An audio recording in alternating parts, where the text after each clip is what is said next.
महाराज शनिवार के दिन अगर शिव की आराधना करी जाए, शनिवार के दिन अगर शंकर को जल चढ़ाया जाए तो जिंदगी में व्यक्ति की कभी अकाल मृत्यु नहीं होती। महाराज कि तांबे का लोटा जिसका मुख छोटा हो, गला लोटे का मुख छोटा हो, ऐसे लोटे से जब हम भगवान का अभिषेक या पूजन करते हैं तो उससे बीमारी समाप्त होती है और रोग छिन्न होता है।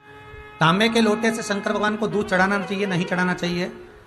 शास्त्र कहता है तांबे के लोटे से दूध चढ़ाने से पूत छिन्न होता है, इसलिए तांबे के लोटे से दूध ना चढ़ाएं। अगर दूध चढ़ाना है तो स्टील का पात्र ले लें, चांदी का पात्र ले लें, आदि दूसरे पात्र ले लें, पर तांबे के पात्र से दूध ना चढ़ाएं।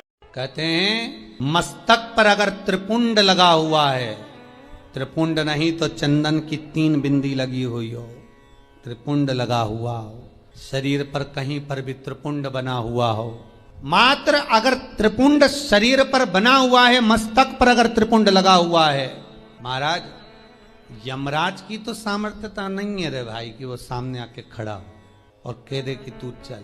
यमराज को भी 50 बार शंकर जी से पूछना पड़ता है।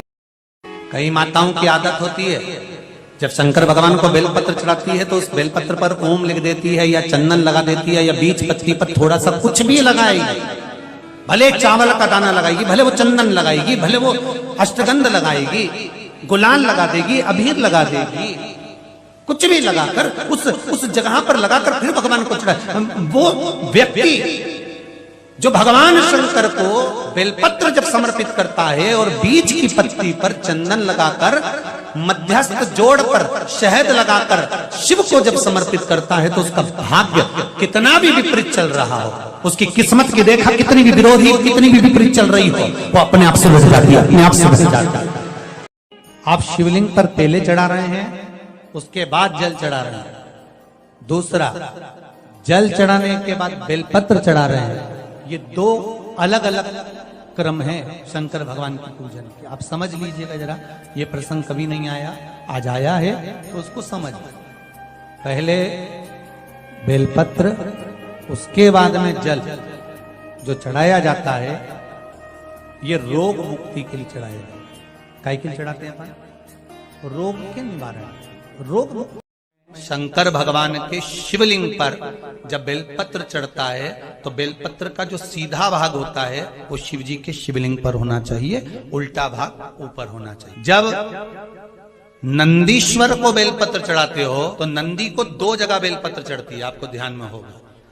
पहली बेलपत्र नंदी को जब चढ़ती है तो नंदी के सामने चढ़ती है, तो उसका बेलपत्री का जो डंडी का मुख है वो नंदी की ओर होता है और बेलपत्री की पत्ती का मुख शंकर जी की ओर होता है। समझ में आ रहा है सबको? डंडी का मुख, जैसे नंदी ऐसे बैठा है तो डंडी का मुख नंदी की ओर होगा, पत्ती का मुख शिव के, और ये सीधी की सीधी नंदी के सामने नीचे रखा जाती है, नंदी के सामने। और एक बेलपत्र जब नंदी के ऊपर चढ़ती है तो डंडी का मुख शिव जी के ऊपर होता है और इस पत्ती का मुख नंदी के सिर पर नंदी की ओर होता है। ये 2 बेलपत्र रखकर शिव जी का स्मरण कर कर जाएं, कार्य सफलता की ओर बढ़ता है। कि शंकर भगवान को या देवताओं को जो पुष्प चढ़ता है, उस फूल को अगर कोई पेड़ पे से, डाली पे से तोड़ा जाता है तो नहाकर नहीं तोड़ते। भगवान को चढ़ने वाले पुष्प को बिना नहाए तोड़ा जाता है। और पुष्प का एक नियम है, पुष्प धोया भी नहीं जाता। वायु पुराण वर्णन कर रही है, भगवान को चढ़ने वाला पुष्प जब हम डाली पे से उतार कर लेकर आते हैं और लाकर हम भगवान के पास में कहीं स्थान पर रख देते हैं, और स्नान करने के बाद जब हम शंकर भगवान को याद कोई भी राम पुष्प जब समर्पित करते हैं तो उससे ना जाने कितने कितने दोष हमारे जीवन के समाप्त हो जाते हैं। ये वायु पुराण वर्णन कर। बैसाख के महीने में उस चढ़े हुए, बाकी के आपको बेल का फल खाना हो तो बात दूसरी, पर चढ़ा हुआ जो बेल का फल है वो पूरा बैसाख नहीं खाना।